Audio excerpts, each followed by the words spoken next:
السلام عليكم ورحمة الله وبركاته. أهلا وسهلا بحضراتكم. أسعار الدولار والعملات في البنك والسوق السوداء اليوم: جنيه استرليني 76 15 قرش للشراء، 77 36 قرش للبيع.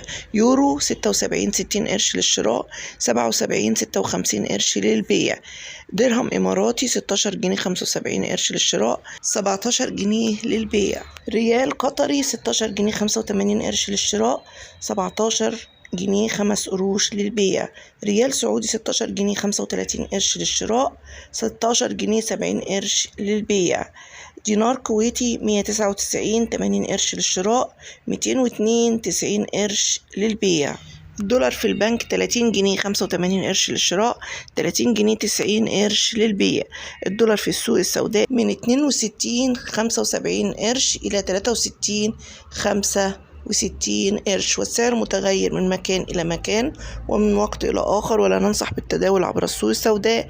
نحن مجرد عرض للأسعار فقط لا غير. دعواتكم بزوال الهم والكرب يا رب العالمين. اللهم ارفع عننا أي هم وأي كرب يا رب. اللهم رخص لنا الأسعار واحمي بلادنا وسائر البلاد يا رب العالمين. والسلام عليكم ورحمة الله وبركاته.